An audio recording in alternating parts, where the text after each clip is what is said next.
বঙ্গোপসাগরে ধীরে ধীরে দানা বাঁধছে গভীর এক শক্তি, যা সত্যি চলে এলে সমূহ ক্ষতি হতে পারে বাংলাদেশ এবং ভারতের। বঙ্গোপসাগরে তৈরি হচ্ছে যে শক্তি, সেটি একটি নিম্নচাপ, যেটি রূপ নিতে পারে ভয়ঙ্কর এক ঘূর্ণিঝড়ে। বিশেষজ্ঞরা বলছেন এটি প্রবল ঘূর্ণিঝড়ে রূপ নেওয়ার আশঙ্কা প্রবল। এর নাম হবে শক্তি। নিজের নামের মতো প্রবল শক্তি নিয়ে এর বাংলাদেশ এবং ভারতে আছড়ে পড়ার আশঙ্কা প্রবল। এরই মধ্যে ঘূর্ণিঝড় আসার আগে দুর্যোগের ঘনঘটায় ভারতের বিভিন্ন অঞ্চলে জারি করা হয়েছে লাল কমলা সতর্কতা। মে মাস মানেই যেন নতুন কোনো ঘূর্ণিঝড়ের শঙ্কা। গত ৫ বছরে বঙ্গোপসাগরে সৃষ্ট ৭টি শক্তিশালী ঘূর্ণিঝড়ের মধ্যে ৫টি ছিল মে মাসে। গত বছরের ২৭ মে উপকূলে তাণ্ডব চালিয়েছিল ঘূর্ণিঝড় রিমাল। এর আগেও মে মাসেই আঘাত হেনেছে আমফানের মতো বিধ্বংসী ঘূর্ণিঝড়। বছর ঘুরে আবারও সেই মে মাসেই নতুন ঘূর্ণিঝড়ের জন্ম দিচ্ছে বঙ্গোপসাগর। এবারের ঘূর্ণিঝড়ের নামকরণ করেছে শ্রীলঙ্কা। ইতিমধ্যে নতুন ঘূর্ণিঝড় শক্তির কাউন্টডাউন শুরু হয়ে গেছে।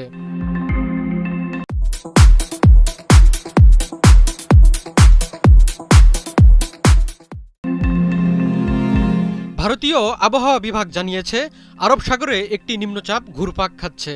আগামী মঙ্গলবার নাগাদ বঙ্গোপসাগরেও শক্তিশালী হবে নিম্নচাপ। আরব সাগর এবং বঙ্গোপসাগরে সৃষ্ট নিম্নচাপ ঘূর্ণিঝড়ের জন্য অনুকূল পরিস্থিতি তৈরি করবে। আশঙ্কা করা হচ্ছে নিম্নচাপ ঘূর্ণিঝড়ের রূপ নিয়ে এ মাসের শেষ দিকে উপকূলে আঘাত হানতে পারে। ভারতের ওডিশা আর মায়ানমারের রাখাইন রাজ্যের মধ্যবর্তী কোনো স্থানে আছড়ে পড়তে পারে ঘূর্ণিঝড়টি। বাংলাদেশেও পড়বে ঘূর্ণিঝড় শক্তির প্রভাব। ভারতে ঘূর্ণিঝড় শক্তি মোকাবেলায় শুরু হয়ে গেছে প্রস্তুতি। ঘূর্ণিঝড় আসার আগে ভারতের বিভিন্ন অংশে ঝরতে পারে প্রবল বৃষ্টি। এমন পরিস্থিতিতে মহারাষ্ট্র এবং গোয়ার উপকূল রেখায় জারি করা হয়েছে লাল সতর্কতা। এই সপ্তাহের শেষে মৌসুমী বায়ুর প্রভাবে অতি ভারী বৃষ্টিপাতের আশঙ্কা রয়েছে। কঙ্কন, গোয়া উপকূলে নিম্নচাপের জেরে ঘূর্ণিঝড়ের সম্ভাবনা রয়েছে।